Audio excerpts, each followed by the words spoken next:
Right, Venkateswara Reddy గారు మళ్ళీ వస్తాను మీ దగ్గరికి. మనతోటి బొలిశెట్టి సత్య గారు ఉన్నారు, Janasena party state general secretary, Janasena party senior నాయకులు. సత్య గారు, గుడ్ ఈవినింగ్ సార్. నమస్తే అండి.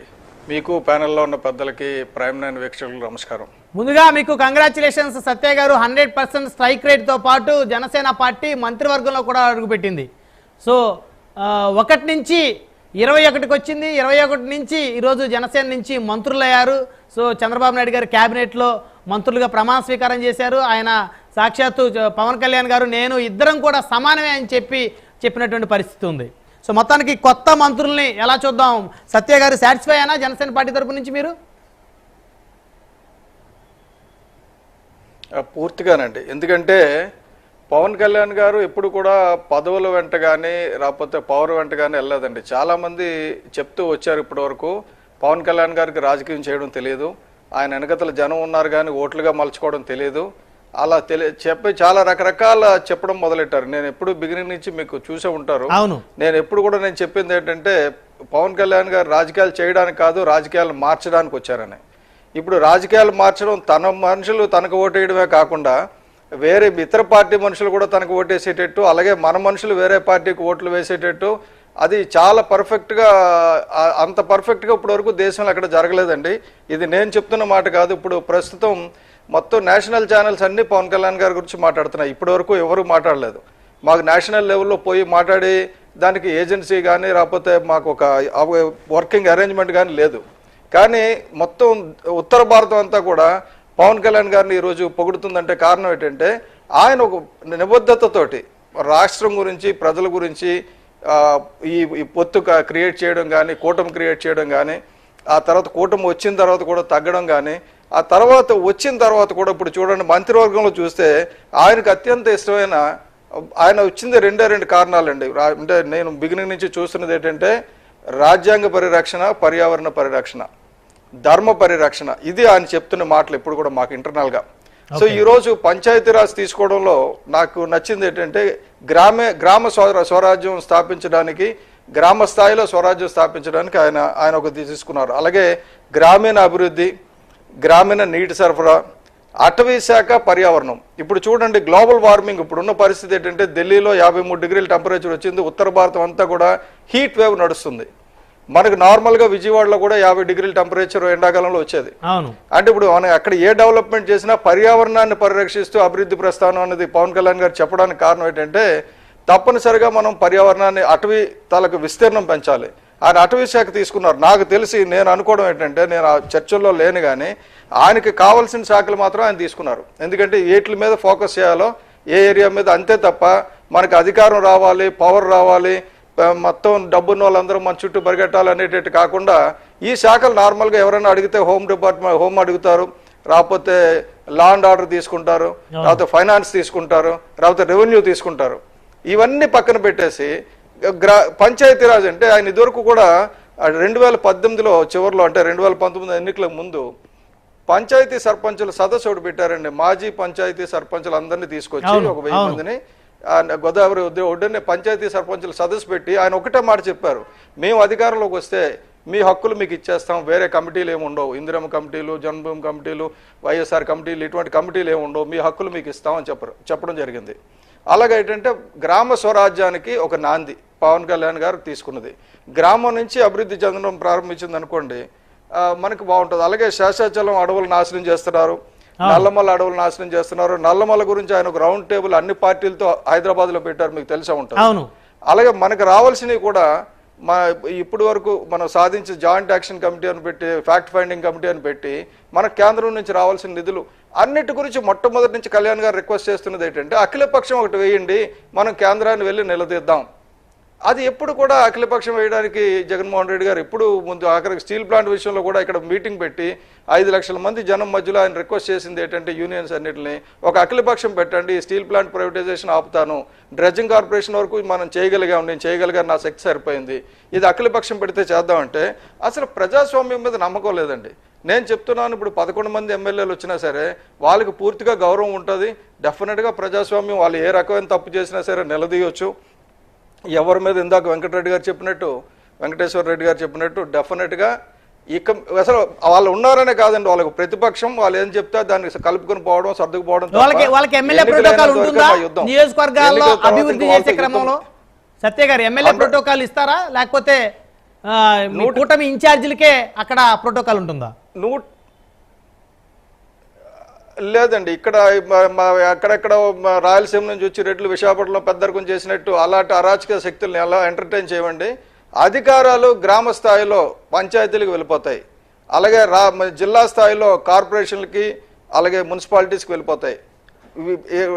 ఎమ్మెల్యేలు ఎంపీలు ఆ చట్టాలు తయారు చేయడానికి, చట్టాలు అమలు అవుతున్నాయో లేదో చూడడానికి మాత్రమే పరిమితం అవుతారు. ఇది 29 దాటిన తర్వాత ఒక మంచి పరిణామం మీరు చూడొచ్చండి. 29 వచ్చేసరికి అసలు రాజ్యాంగం ఉన్న బ్యూటీ ఎంత అంటే, మన రాజ్యాంగం ఎంత కల్పించింది, ఎన్ని అవకాశాలు కల్పించింది, అవన్నీ కూడా మనం చూడడానికి వీలవుతుందండి. నాకు తెలిసి పంచాయతీరాజ్ కానీ, గ్రామీణాభివృద్ధి కానీ, గ్రామీణ నీటి సరఫరా కానీ, అటవీ శాఖ కానీ, పర్యావరణం కానీ, సైన్స్ అండ్ టెక్నాలజీ కానీ, ఇవన్నిట్లో కూడా పవన్ కళ్యాణ్ గారు తనదైన ముద్ర వేస్తారండి, అందులో అనుమానం లేదు. అలాగే పర్యాటక శాఖ విషయంలో, అలాగే సినిమాటోగ్రఫీ విషయంలో మన కందులు దుర్గేష్ గారు ఆయన చేయాల్సిన పని ఆయన చేస్తారు.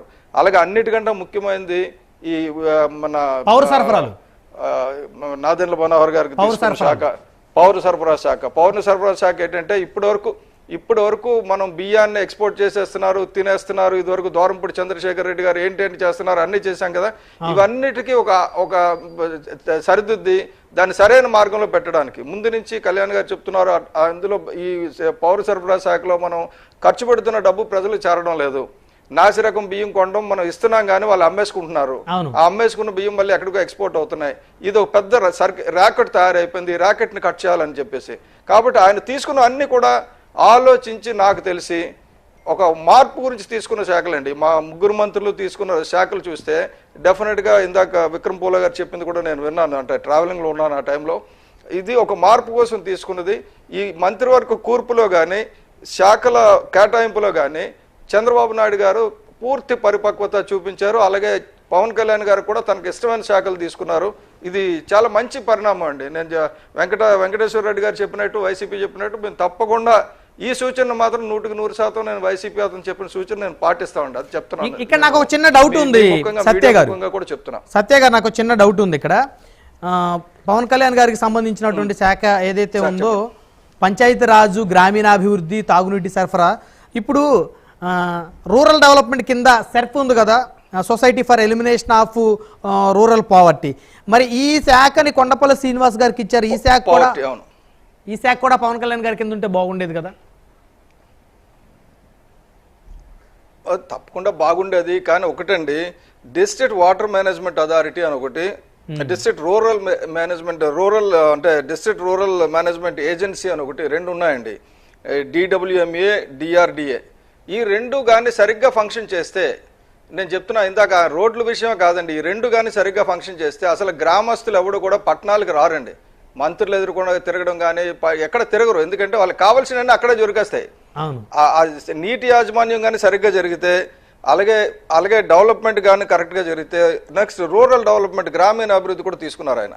ఎప్పుడైతే గ్రామీణ అభివృద్ధి ఉందో, సార్ కొన్ని పథకాలకి సర్పులో డబ్బులు వస్తాయి, ఆ పథకాల డబ్బులు ఈయన ద్వారా వెళ్తే బాగుంటుంది అనేది కొంతమంది చాలా మంది నాకు చెప్పడం జరిగింది. కానీ బేసిక్ థింగ్ ఏంటంటే, పవన్ కళ్యాణ్ గారు ఫోకస్ ఇప్పుడు ఇదివరకు ఎలాగైతే ఎన్నికల్లో గెలడం మీద కాకుండా మార్పు మీద ఉందో, ఇప్పుడు కూడా ఆయన పూర్తిగా మార్పు మీదే, అంటే సమాజంలో పూర్తిగా గ్రామ స్వరాజ్యం తీసుకురావాలి, ప్రజలకు హక్కుల గురించి తెలియజేయాలి, బలమైనోడికైనా బలహీనోడికైనా చట్టం ఒకలాగా పనిచేయాలి, బలమైనోడికైనా బలహీనుడికైనా. ఎస్ అధికారంలో ఉన్నోళ్ళైనా అధికారంలో లేనోళ్ళైనా అదే హక్కు ఉంటుందండి. బేసిక్ థింగ్ ఏంటంటే, తెలుసుకోవాల్సింది ఏంటంటే, అధికారంలో ఉన్నా ఉండకపోయినా ఒకటే హక్కు ఉంటుంది. కొంతమంది కార్యకర్తలు ఏదైనా పొరపాటును మాట్లాడి ఉంటే కూడా, టీడీపీని ఇదివరకు చాలా హింసించి కాబట్టి ఒకరిద్దరు కార్యకర్తలు మాట్లాడతారు, కానీ అది చంద్రబాబు నాయుడు గారి లెవెల్లో కానీ, లోకేష్ గారి లెవెల్లో కానీ, మంత్రుల లెవెల్లో కానీ, ఎమ్మెల్యే లెవెల్లో కానీ అటువంటి మాటలు ఉండవండి. నెక్స్ట్ అటువంటి ఎవరైనా చేస్తే కూడా దాన్ని కంట్రోల్ చేసి, కట్టడి చేసి, పూర్తిగా ధర్మాన్ని పరిరక్షించేటట్టు. అయితే ఒక్కటి మాత్రం నేను చెప్తున్నా, గతంలో చేసిన పొరపాట్లకు మాత్రం శిక్ష 100% అనిపించాల్సి ఉంటుంది. రావాలనుకుంటున్నా. ఎవరైతే మీ అధినేతని ఇష్టానుసారంగా దూషిస్తూ గతంలో ప్రభుత్వం సెక్యూరిటీ తోటి వాళ్ళు చలామణి అవుతూ మీ అధినేతని వారి కుటుంబ సభ్యులు కూడా పదే పదే మీడియా ముందు సోషల్ మీడియాలో ఇష్టానుసారంగా దూషించి మానసికంగా మీ పార్టీ శ్రేణులు కూడా మానసికంగా వేధించినటువంటి వారు కొంతమంది ఉన్నారు. మరి వారి మీద కనీసం చర్యలు తీసుకునేటువంటి పరిస్థితి ఏం లేదా చట్టపరంగా అయినా? బ్రహ్మనాయుడు గారు ఒక్క పాయింట్ అండి, అది మీరు ఆ సబ్జెక్ట్ లోకి వెళ్ళే ముందు ఒక్క పాయింట్ యాడ్ చేస్తాను. వస్తాను సత్య గారితో మాట్లాడిన తర్వాత మీ దగ్గరికి వస్తాను. సత్య గారు అట్లా కాదు, అది కాదు, ఈ సబ్జెక్ట్ కి సంబంధించిందండి. అంటే అది కాదు, నా గురించి అడుగుతున్నట్టున్నారు. విక్రమ్ గారు దయచేసి ఒక 2 నిమిషాలు వస్తాను, మీ దగ్గరికి వస్తాను. ఒక పాయింట్ ఏంటంటే, ఈ అంటే మనకి రాజ్యాంగం 72, 73 అమెండ్మెంట్స్ ద్వారా స్థానిక సంస్థలుగా బదలాయించాల్సినటువంటి అధికారాలు ఉన్నాయండి. 32 అధికారాలు ఉన్నాయి. ఆ 32 అధికారాలని చాలా రాష్ట్రాలు, అంటే కేరళ ఉదాహరణకి, కేరళ చాలా వరకు దాదాపు 28 అధికారాలు బదలాయించింది. మణిశంకర్ అయ్యర్ గారు కేంద్రంలో మంత్రిగా ఉండగా ఆయన చాలా ప్రయత్నించాడు రాష్ట్రాల ద్వారా స్థానిక సంస్థలకి అధికారాలు బదలాయించాలని. కానీ చాలా రాష్ట్ర ప్రభుత్వాలు తమకున్నటువంటి అధికారాలు వదులుకోవాల్సి వస్తుందని చెప్పి వాళ్ళు ససేవరు అన్నారు. ఆయన దాదాపు 15 మీటింగులు పెట్టాడు వివిధ రాష్ట్రాలతో. ఆ మీటింగులు కూడా చాలా మంది వెళ్ళాం. నేను ఎందుకు చెప్తున్నా అంటే, ఇవాళ చాలా ఇంట్రెస్టింగ్గా ఉంటుంది. అంటే పవన్ కళ్యాణ్ గారి చిత్తశుద్ధి ఉన్నది కాబట్టి నిజంగా కనుక ఆయన ఈ రాష్ట్ర ప్రభుత్వం దగ్గర ఉన్నటువంటి అధికారాలన్నీ కనుక స్థానిక సంస్థలకి బదలాయించగలిగితే అద్భుతంగా అవుతుందండి. అది ఆయన నిజంగా ఆయన నిలిచిపోతాడు, చరిత్రలో నిలిచిపోతాడు as far as AP is concerned. ఎందుకంటే గతంలో ఏ మంత్రి కూడా చేయలేకపోయారు. ఎందుకంటే రాష్ట్ర ప్రభుత్వం తమకున్న అధికారాలని స్థానిక సంస్థలకు బదలాయించడానికి ఇష్టపడవు. కానీ అది కనుక చేయగలిగితే ఖచ్చితంగా ఆయన చరిత్రలో మిగిలిపోతాడండి. అది ఆ పాయింట్ నేను చెప్పదలుచు. రైట్ సత్య గారు, మధ్యలో ఆగిపోయాం. ఇందాక మిమ్మల్ని ఏదైతే అడిగానో, మీ అధినేతని, మీ పార్టీని, శ్రేణుల్ని వేధించి మానసికంగా హింసించి మాటలతోటి ఎవరైతే గతంలో చేశారో, సో మరి వారి మీద చట్టపరంగా కనీసం చర్యలు తీసుకుంటే భవిష్యత్తులో ఇలాంటి పరిస్థితి ఏ రాజకీయ పార్టీ అధినేతకి రాకుండా ఉంటుంది అనేది కూడా చాలా మంది విశ్లేషక అభిప్రాయంగా తెలుస్తూ ఉంది. సత్య గారు. సార్, క్రైమ్స్ మీద ఇప్పటికే రిజిస్టర్ అయి ఉన్న క్రైమ్స్ మీద చట్టం తన పని తను చేసుకుపోతుందండి. మన టైం ఒక్క నిమిషం కూడా వృధా చేయడానికి లేదండి. ఇందాక విక్రమ్ పూలా గారు చెప్పినట్టు 73rd, 74th అమెండ్మెంట్ చూస్తే 29 అంశాలు ఇనీషియల్గా బదలాయించారు. అంటే మొత్తం అన్ని కూడా, అంటే ఇప్పుడు రాష్ట్రానికి, అంటే మన పంచాయతీకి మన జిల్లాతో సంబంధం ఏం అక్కర్లేదండి, పెద్ద పని ఉండదు. కాబట్టి వాళ్ళకి ఎలా ఉంటుందంటే, నిజంగా అధికారాలు అన్నీ వాళ్ళకి ఇచ్చేస్తే విద్య, వాణిజ్యం, ఆఖరికి విలేజ్ ఏరియాలో ఉన్న టోల్తో సహా అన్ని వాళ్ళ చేతిలో ఉంటాయి. అలాగానే ఎప్పుడైతే వచ్చిందో న్యాచురల్గా ఆ డెవలప్మెంట్ వస్తుందండి. నాకు తెలిసి 100% పవన్ కళ్యాణ్ గారు పంచాయతీరాజ్ని బలపరచడానికి, పంచాయతీ సిస్టమ్ని బలపరచడానికి, గ్రామ స్వరాజ్యాన్ని తీసుకురావడానికి డెఫినెట్గా ఆయన కృషి చేస్తారండి. ఆయన మార్క్ అక్కడ ఉంటుంది. ఆయన చరిత్రలో ఈ ఒక్క శాఖతోటే చరిత్రలో నిలబడిపోతారు. అలాగే అటవీ శాఖ ఆయన ఇష్టపడి తీసుకున్నదండి. కారణం ఏంటంటే, నాకు తెలుసు ఆయనకి ఆ శాశ్వతంలో అడవులు కొట్టేస్తున్నారు, నెక్స్ట్ నల్లమలలో నాశనం అయిపోతుంది, వాటి మీద ఆయన చాలా తపన పడతాడండి. ఒక చెట్టుని ఆయన షూటింగ్ పర్పస్ గురించి కూడా అడ్డొస్తుందని ఒక చెట్టు కొడితే పెద్ద గొడవ పెట్టిన వ్యక్తి. అటువంటిది గతంలో మనం ముఖ్యమంత్రి గారు చూస్తే మనం యూనివర్సిటీ అంతా తుడిచేశారు. ఇప్పుడు అక్కడ కూడా మనం వన మహోత్సవం చేస్తాం, వాళ్ళు తిట్టక్కర్లేదు, మనం చేస్తూ పోతే చాలు. ఇప్పుడు వాళ్ళు ఏం చేశారనేది పక్కన పడేసి మనం ఇప్పుడు ప్రారంభించిన దగ్గర నుంచి ప్రతిరోజు ఇంపార్టెంట్ అండి. ఈ కూటమి ప్రభుత్వానికి ప్రతిరోజు ఇంపార్టెంటే. ఈ 5 సంవత్సరాలు కూటమి చేసిన డెవలప్మెంట్ యాక్టివిటీస్ మీదే కూటమి భవిష్యత్, రాష్ట్ర భవిష్యత్ ఆధారపడి ఉంటుంది. కాబట్టి నాకు తెలిసి చంద్రబాబు నాయుడు గారిలో కూడా మీరు చూస్తే విపరీతమైన మార్పు వచ్చింది. అది నేను అంటే ఫిజికల్ గా ఆయన చూసినప్పుడు నాకు అర్థం అవుతుంది. ఎందుకంటే విపరీతమైన మార్పు వచ్చింది. ప్రజలు అయితే బ్రహ్మరథం పడుతున్నారు. ఇటువంటి అవకాశం ఇంకెప్పుడు రాదు. ప్రజలు అభీష్టం మేరకు, యాక్చువల్గా మొన్న జరిగిన ఎన్నికలు ప్రజలే రాజులండి. ప్రజలు గెలిపించుకున్నారు. ఎవరు కూడా ఈ స్థాయి ఊహించలేదు. ఇదివరకు జగన్మోహన్ రెడ్డి గారు 105 వస్తాయి అనుకున్నప్పుడు 151 వచ్చినప్పుడు కానీ, 120 వస్తాయంటే ఇప్పుడు మాకు 164 రావడానికి కానీ కారణం ఏంటంటే, ప్రజలు విసిగిపోయి ఉన్నారు. కొద్దిగా ఏదైనా చేస్తే బాగుంటుంది, ఈయన వస్తే బాగుంటుందేమోని. ఇప్పుడు కానీ ఇంకా చేయలేదు అనుకోండి, వాళ్ళకి ప్రజాస్వామ్యం మీద నమ్మకమే పోతుంది ఇంకా అసలు. కాబట్టి ప్రజాస్వామ్యం మీద నమ్మకాన్ని, అలాగే పర్యావరణాన్ని పరిరక్షించి అభివృద్ధి ప్రస్థానం అనే జనసేన పార్టీ సిద్ధాంతాన్ని ముందుకు తీసుకెళ్లే విధంగా పరిపాలన ఉంటుందండి. డెఫినెట్గా నాకు తెలిసి జనసేన తీసుకున్న శాఖలే కాకుండా మిగతా శాఖల మీద కూడా డెఫినెట్గా ఎక్కడైనా తప్పు జరిగితే తప్పు అని చెప్పి, ఎందుకంటే ఇదివరకు కూడా చెప్పి టీడీపీకి మద్దతు ఇచ్చినప్పుడు కూడా అవును ల్యాండ్ ఎక్విజిషన్ పెడతానంటే వద్దని చెప్పి పవన్ కళ్యాణ్ గారు 1 సంవత్సరంలోనే రోడ్డు ఎక్కిన పరిస్థితి ఉంది. అవును ఇక్కడ ఏంటంటే పవన్ కళ్యాణ్ గారు ఎవరు తప్పు చేసినా తప్పు అంటారు. నాకు తెలిసి ఇప్పుడు కూటమిలో ఉన్న వాళ్ళందరూ కూడా ఇప్పుడు సమిష్టిగా ఏ ఉద్దేశంతో ఉన్నారంటే ఏదైనా చేసి ఒక చరిత్రలో నిలిచిపోవాలని. కాబట్టి అందరూ కూడా ఒకే పద్ధతిలో ఉంటారంటే నాకు తెలిసి బ్రహ్మనాయుడు గారు ఈ పరిపాలన ఈ 5 సంవత్సరాలు ఆంధ్రప్రదేశ్ లో ఒక బెస్ట్ సువర్ణాక్షరాలతో ఒక స్వర్ణయుగంగా చూడొచ్చు.